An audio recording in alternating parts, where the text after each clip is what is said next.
শেখ হাসিনা ক্ষমতায় আসার পরপরই 2009 সালে পিলখানায় জঘন্য পৈশাচিক যে হত্যাকাণ্ড পরিচালনা করেছেন, তারই ধারাবাহিকতায় বাংলাদেশ জামায়াত ইসলামীর আমিরে জামাত থেকে শুরু করে জামাতের শীর্ষ নেতৃবৃন্দকে হত্যা করার জন্য ষড়যন্ত্র করেছেন। তারই ধারাবাহিকতায় বাংলাদেশকে আলেম ওলামা শূন্য করার জন্য শাপলা চত্বর হত্যাকাণ্ড সংঘটিত করেছেন। আমাদের দেশের সবচাইতে বড় আলেমে দ্বীন, আন্তর্জাতিক খ্যাতিসম্পন্ন মুফাসসিরে কোরআন হযরত মাওলানা দেলোয়ার হোসেন সাঈদী সাহেবকে তাদের চক্রান্তের ধারাবাহিকতায় হত্যা করা হয়েছে। আসসালামু আলাইকুম ওয়া রাহমাতুল্লাহ। শেখ হাসিনা অত্যন্ত পরিকল্পিতভাবেই পিছন দরজা দিয়ে ক্ষমতায় আসার মাত্র কিছুদিনের ব্যবধানে 2009 সালের 25 এবং 26শে ফেব্রুয়ারি পিলখানায় নৃশংসতম হত্যাকাণ্ড সংঘটিত করেছে। এটি ছিল একটা সুপরিকল্পিত চক্রান্তের অংশ, বাংলাদেশকে দুর্বল করার জন্য, বাংলাদেশের স্বাধীনতার সার্বভৌমত্বকে নস্যাৎ করে দেওয়ার জন্য এবং বাংলাদেশকে আধিপত্যবাদী শক্তির দোসরে পরিণত করার জন্য, পাশাপাশি 41 সাল পর্যন্ত ক্ষমতায় থাকার স্বপ্ন বাস্তবায়নের জন্যই শেখ হাসিনা পরিকল্পিতভাবে পিলখানায় হত্যাকাণ্ড সংঘটিত করেছে। শেখ হাসিনা এক ঢিলে 5 পাখি মেরেছেন। এক, দেশপ্রেমিক, চৌকস, দক্ষ সেনা অফিসার 57 জনকে হত্যা করার মধ্য দিয়ে মূলত বাংলাদেশের সেনাবাহিনীকেই শুধু দুর্বল করা হয়নি, বাংলাদেশের স্বাধীনতা সার্বভৌমত্বকেই দুর্বল করে দেওয়া হয়েছে।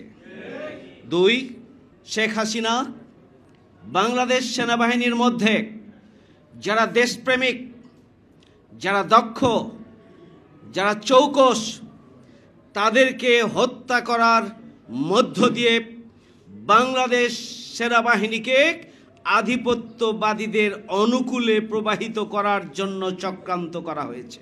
3, শেখ হাসিনা চৌকস, দেশপ্রেমিক 57 জন সেনা কর্মকর্তাকে হত্যা করার মধ্য দিয়ে তার বাবা শেখ মুজিবুর রহমানের হত্যাকাণ্ডের প্রতিশোধ গ্রহণ করেছেন। শেখ হাসিনা 57 জন সেনা কর্মকর্তাকে হত্যার মধ্য দিয়ে মূলত আমরা জানি যে বাংলাদেশের সীমান্তে বিডিআর এবং বিএসএফ পদুয়ায় যে যুদ্ধ সংঘটিত হয়েছিল, সেখানে আমাদের বীর বিডিআর বাহিনী সগৌরবে দুঃসাহসিকতার সাথে ভূমিকা পালন করে সেখানে বিএসএফকে পর্যদস্ত করেছিল এবং তারা পিছু হটতে বাধ্য হয়েছিল। সেই পদুয়ার হত্যাকাণ্ডের বদলা নেওয়ার অংশ হিসাবেই বিডিআরদের দিয়ে পরিকল্পিতভাবে বিডিআর ব্যবস্থাকে ধ্বংস করে একটা প্রতিশোধ গ্রহণ করার জন্যই পরিকল্পিতভাবেই 25 এবং 26শে ফেব্রুয়ারি পিলখানায় হত্যাকাণ্ড সংঘটিত করা হয়েছিল। 5, আমাদের বিডিআর যে শক্তি, সীমান্ত শক্তি, সীমান্ত রক্ষী বাহিনী, যে রক্ষী বাহিনী ছিল একটি দুঃসাহসী বাহিনী এবং সীমানা সংরক্ষণের তারা ছিল অতন্ত্র প্রহরী, সেই সীমান্ত রক্ষী বাহিনীকে ধ্বংস করে দেওয়ার মধ্য দিয়ে যাতে করে তারা নতুন যে বাহিনীটি গঠিত হবে সেটি যেন তাদের মতো করে তারা পরিচালনা করতে পারে, এই জন্যই শেখ হাসিনা প্রতিবেশী রাষ্ট্রের চক্রান্তে এবং ষড়যন্ত্রে আমাদের সীমান্তের অতন্ত্র প্রহরী বিডিআর বাহিনীকে ধ্বংস করে দিয়ে আমাদের বাংলাদেশের সীমান্তকে অরক্ষিত করে দিয়েছে।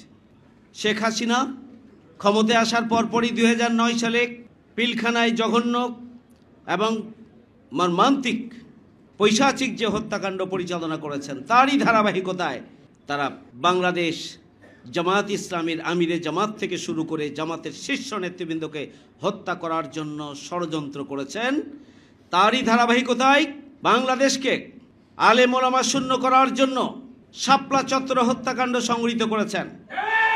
আমাদের দেশের সবচাইতে বড় আলেমে দ্বীন, আন্তর্জাতিক খ্যাতিসম্পন্ন মুফাসসিরে কোরআন হযরত মাওলানা দেলোয়ার হোসেন সাঈদী সাহেবকে তাদের চক্রান্তের ধারাবাহিকতায় হত্যা করা হয়েছে।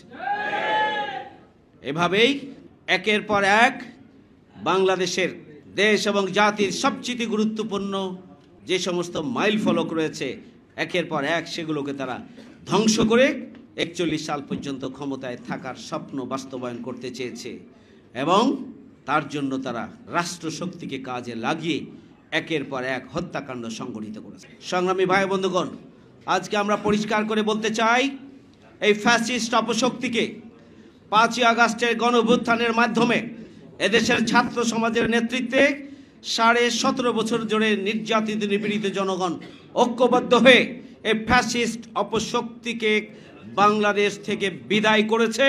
আমরা নতুন বাংলাদেশ পেয়েছি। আমরা আজকের এই সমাবেশ থেকে দাবি জানাতে চাই যে তদন্ত কমিশন গঠিত হয়েছে, ইতিপূর্বে যে তদন্ত করা হয়েছে এটি কোনো পূর্ণাঙ্গ তদন্ত নয়, এটি একপেশে তদন্ত। সুতরাং অবিলম্বে তদন্ত কমিশনের রিপোর্ট পেশ করতে হবে এবং দায়ী ব্যক্তিদেরকে বিচারের আওতায় আনতে হবে। যদি বাংলাদেশের অন্তর্বর্তীকালীন সরকার এ পদক্ষেপ গ্রহণ করেছেন, আমরা অন্তর্বর্তীকালীন সরকারকে অভিনন্দন জানাই এবং দেশের সর্বস্তরের রাজনৈতিক নেতৃবৃন্দ এবং পেশাজীবী কৃষক শ্রমিক জনতা ছাত্র, আসুন আমরা সবাই ঐক্যবদ্ধভাবে নতুন বাংলাদেশ বিনির্মাণের লক্ষ্যে আগামী দিনে কোনো অপশক্তি, কোনো রাষ্ট্র, কোনো সরকার, কোনো দল যাতে ফ্যাসিস্ট হয়ে উঠতে না পারে সেই জন্য আসুন আমরা ঐক্যবদ্ধ হই 25 এবং 26শে ফেব্রুয়ারির পিলখানা হত্যাকাণ্ডের বিচারের দাবিতে। আহ্বান জানিয়ে আমার কথা এখানে শেষ করছি। আল্লাহ হাফেজ। বাংলাদেশ জিন্দাবাদ।